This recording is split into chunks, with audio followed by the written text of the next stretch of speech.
नमस्ते everyone, Monika astrology में आपका बहुत बहुत स्वागत है। आज हम चर्चा करने जा रहे हैं मेष लग्न की और अक्टूबर महीने के राशिफल की।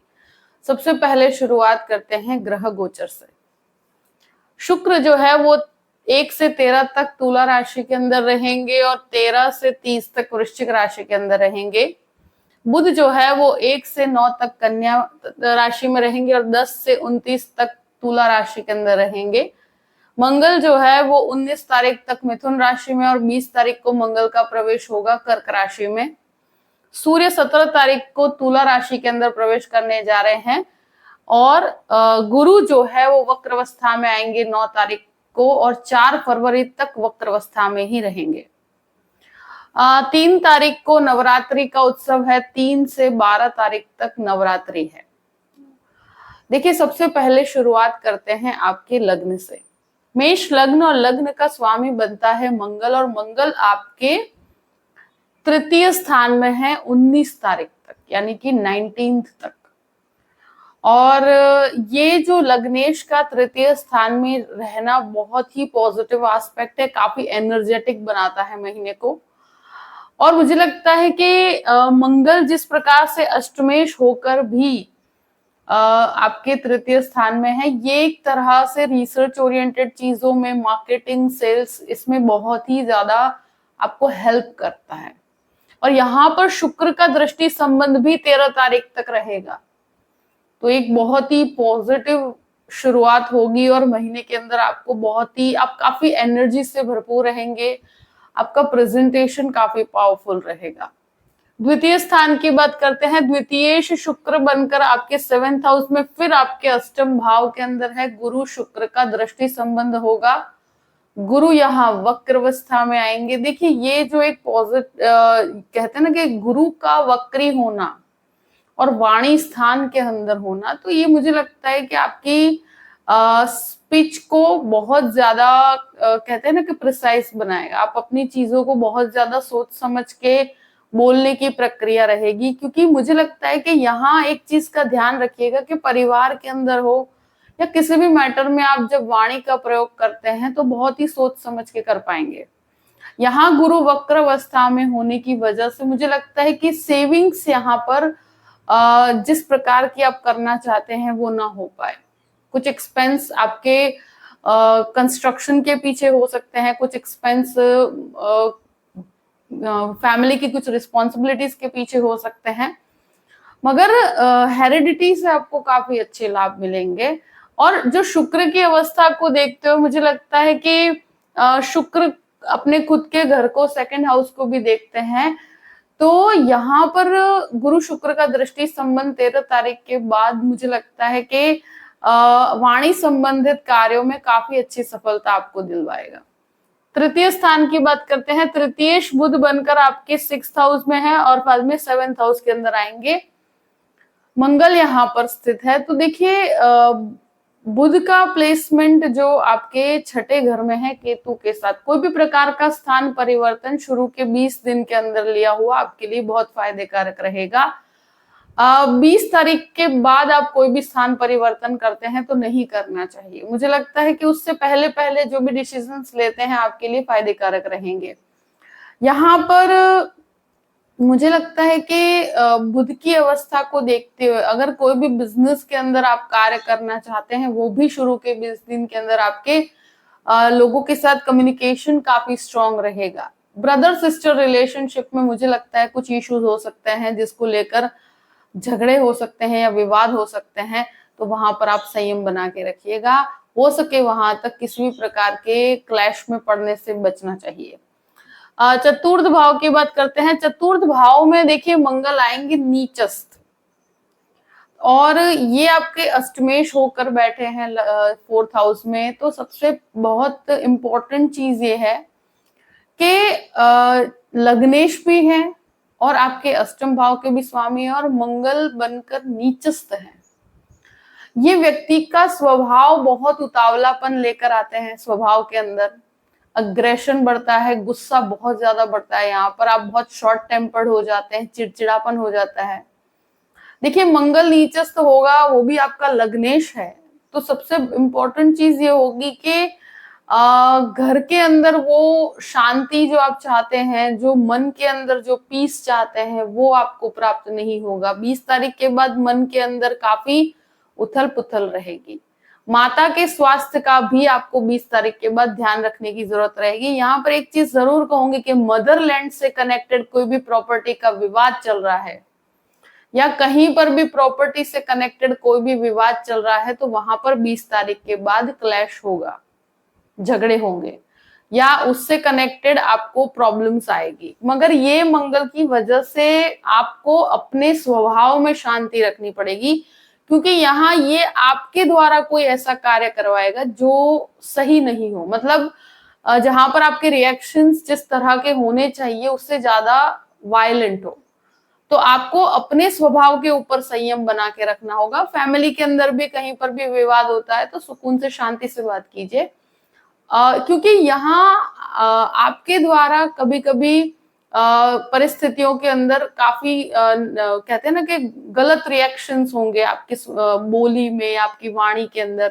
तो उसकी वजह से परिवार के अंदर क्लैश हो सकता है। मगर हेरिडिटी से आपको लाभ जरूर होगा। प्रॉपर्टी संबंधित कार्यों के अंदर मुझे लगता है कि 20 तारीख से पहले लेते हैं तो ज्यादा सही रहेगा। 20 तारीख के बाद यहाँ पर नीचस्थ मंगल है, तो डॉक्यूमेंटेशन बहुत सोच समझ के कीजिएगा अगर करते भी हैं तो, और डिसीजन मेकिंग के अंदर जल्दबाजी करने से आपको बचना चाहिए। पंचम भाव की बात करते हैं। पंचमेश सूर्य बनकर छठे घर में और फिर 7वें घर में है।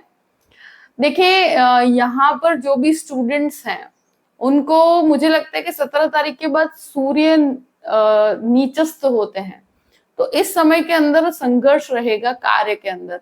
मगर फिर भी 17 तारीख के बाद भले ही सूर्य नीचस्थ है, मगर वो 7th हाउस के अंदर है, तो मुझे लगता है कि वहां पर जो भी लॉ से कनेक्टेड स्टूडेंट है या जो भी प्रकार की टेक्निकल काम में कोई रिसर्च या मेडिकल क्षेत्र के अंदर है, तो उनको काफी अच्छा लाभ मिलेगा। मगर ये समय स्टूडेंट्स के लिए संघर्ष से भरा हुआ है, ये समय स्टूडेंट्स के लिए हार्डशिप से भरा हुआ है। तो यहाँ पर आपको मेहनत तो करनी ही पड़ेगी और रिजल्ट्स यहाँ पर जिस प्रकार के एक्सपेक्टेड हैं 50% ही मिलेंगे। और आप शायद हो सकता है कि ये कोर्स को छोड़ के किसी और कोर्स की तरफ आप स्विच करना चाहे, तो इस प्रकार के डिसीजंस आपको नहीं लेने चाहिए। शेयर मार्केट से कनेक्टेड बात करती हूँ, तो देखिए शेयर मार्केट से कनेक्टेड यहाँ पर सूर्य 6th हाउस में है और बाद में आपके 7th हाउस के अंदर है, वो भी नीचस्थ है। तो मुझे लगता है कि यहाँ पर बहुत बड़े रिस्क लेने से बचना चाहिए। आप कैलकुलेटिव रिस्क के साथ आगे बढ़ सकते हैं। यहाँ जो भी संतान प्राप्ति की इच्छा रखते हैं, मुझे लगता है इस महीने जो पोजीशन है, मुझे लगता है कि यहाँ ट्रैवलिंग को अवॉइड कीजिए शुरू के 16 दिन तक। अब बात करते हैं 6th हाउस की। 6th हाउस में बुध 9 दिन तक रहेंगे केतु के साथ। सूर्य यहाँ पर 17 तारीख तक है। देखिए ये जो हेल्थ की बात की जाए कि यहाँ पर स्वास्थ्य संबंधित चीजों को लेकर जिनके भी ब्लड प्रेशर से संबंधित समस्या है, 20 तारीख के बाद उनको खास ध्यान रखना है। कोलेस्ट्रॉल संबंधित समस्या है तो भी अपने स्वास्थ्य का ध्यान रखिएगा, क्योंकि यहाँ लग्नेश भी मंगल नीचस्थ बनकर बैठे हैं और ये स्वास्थ्य हार्ट से कनेक्टेड प्रॉब्लम्स भी कोलेस्ट्रॉल की वजह से होता है या ब्लड प्रेशर की वजह से होता है। तो यहाँ पर ये इश्यूज इस महीने आपको परेशान कर सकते हैं, तो स्वास्थ्य को अवॉइड मत कीजिएगा। शत्रु यहाँ पर देखिए हावी तो नहीं हो पाएंगे, मगर अगर कोई भी चेंजेस बदलाव करने हैं तो डेफिनेटली या तो शुरू के 10 दिन में कीजिए या ज्यादा से ज्यादा 19 तारीख तक कर सकते हैं। उसके बाद आप कोई भी बहुत बड़े चेंजेस को मत कीजिएगा, नहीं तो प्रॉब्लम्स क्रिएट होगी। अब बात करते हैं 7th हाउस की। 7th लॉर्ड 7th हाउस में शुक्र बैठे हैं 13 तारीख तक। एक बहुत ही बिजनेस के लिए बहुत अच्छा योग है और यहाँ पर एक तरह से कहा जाए कि आप अपने पति पत्नी मिलकर अगर कोई कार्य करते हैं तो ये बहुत ही लाभकारी रहेगा। और 13 दिन शुरू के जो हैं ये आपको बिजनेस के अंदर बहुत अच्छी सफलता देते हैं, खाने पीने के बिजनेस में, कपड़े के बिजनेस में। यहाँ पर मंगल का दृष्टि संबंध पड़ेगा 20 तारीख के बाद, तो वहां पर गृहस्थ जीवन में भी आपके स्वभाव की वजह से भी, ईगो क्लैश की वजह से भी प्रॉब्लम्स क्रिएट हो सकती है, क्योंकि यहाँ पर दो चीजें हो रही है कि सूर्य भी नीच के आ रहे हैं और साथ में मंगल का दृष्टि संबंध भी पड़ रहा है। तो इस वजह से कह रही हूं कि मुझे लगता है कि आपको अगर मैरिड लाइफ के अंदर विवाद की बात की जाए तो 17 तारीख के बाद सूर्य का आना नीचस्थ बनकर 7th हाउस में मैरिड लाइफ में विवाद क्रिएट करता है और बहुत ज्यादा झगड़े क्लेश की परिस्थितियां क्रिएट करता है। शुरू के कहते हैं ना कि 15 दिन तो बहुत ही स्मूथ है, अच्छे हैं कि जहां पर आप कोई भी विवाद को रिजॉल्व कर पाएंगे, मगर उसके बाद जैसे ही 17 तारीख को सूर्य यहाँ पर आएंगे, ये एक ऐसी चीज है कि जहां पर ईगो क्लैश होता है गृहस्थ जीवन में, और जो न्यूली मैरिड है उन लोगों के लिए ये समय थोड़ा सा चैलेंजिंग रहेगा। तो संयम रखिएगा अपने स्वभाव में।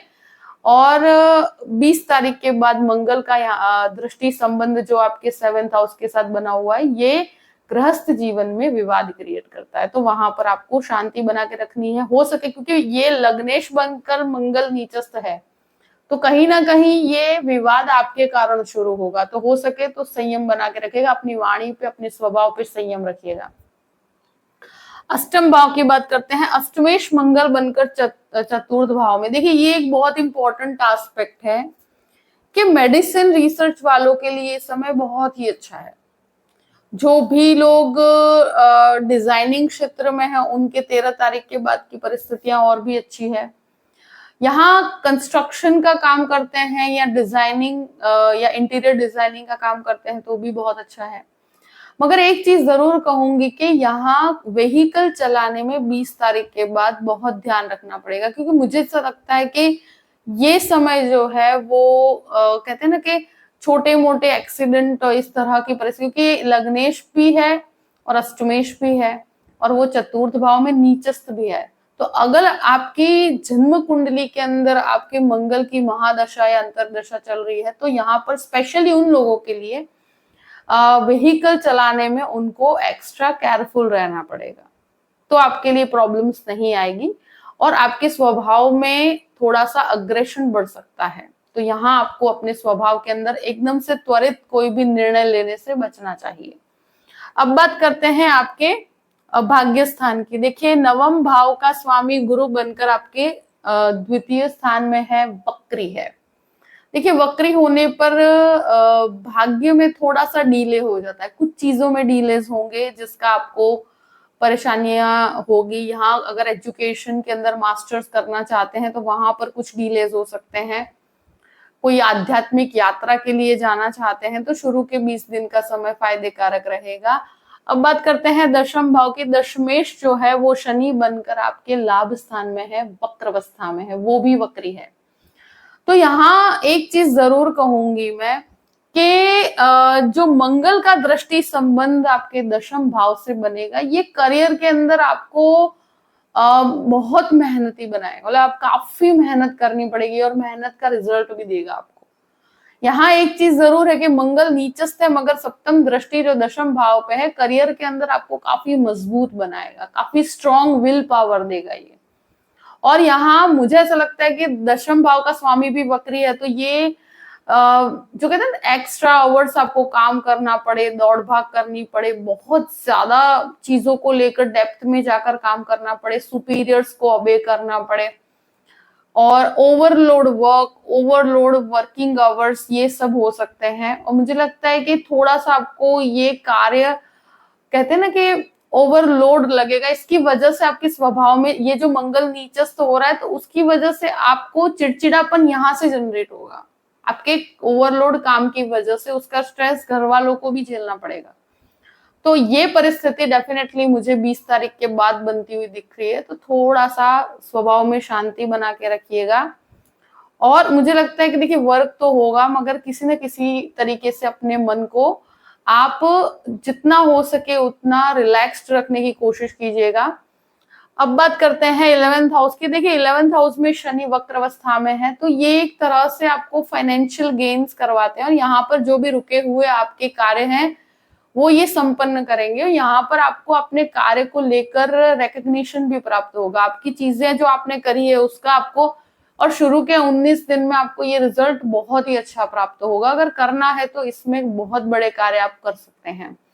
12th हाउस की बात करते हैं। 12th लॉर्ड वक्रावस्था में है और वो भी आपके 2nd हाउस में वक्री हो रहे हैं। यहाँ राहु स्थित है। अगर कोई कोर्ट केस या इस प्रकार का कोई जमीन से रिलेटेड कोई भी कोर्ट केस चल रहा है, उसमें डिलेज होंगे, बहुत बड़ी चीज कंफ्यूजन बढ़ेगा और 20 तारीख के बाद हो सकता है कि ये चीजें झगड़े का स्वरूप ले ले।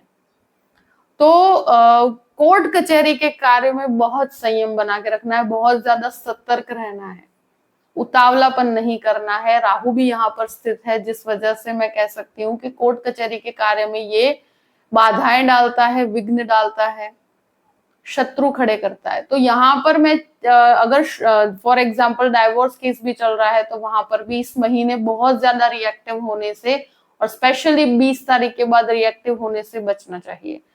ये एक चीज जरूर कहूंगी कि 12th लॉर्ड वक्री है, 2nd हाउस में वक्री है, तो सेविंग्स खत्म ना हो, इस चीज का ध्यान रखिए। क्योंकि ये सेविंग्स को कोई भी ऐसे माध्यम में डाल देता है और ऐसे माध्यम में खर्च करवा देता है, जैसे कोर्ट केसेस के अंदर या हेल्थ इश्यूज की वजह से। तो मतलब पैसों का कैलकुलेशन बहुत ज्यादा रखिएगा। बहुत ज्यादा एक्स्ट्रा एक्सपेंडिचर की तरफ कंस्ट्रक्शन करते हैं तो बहुत ज्यादा एक्सपेंस जो व्यर्थ का करवा देता है और इसकी वजह से उसका स्ट्रेस बढ़ता चला जाता है।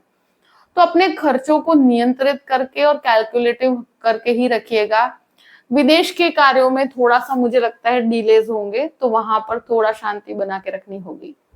जो भी परिस्थिति है मैंने आपके सामने रख दी है। आई होप कि ये वीडियो आपको पसंद आया होगा। पसंद आया हो तो लाइक भी कीजिएगा और सब्सक्राइब भी कीजिएगा। Thank you so much. जय श्री कृष्ण।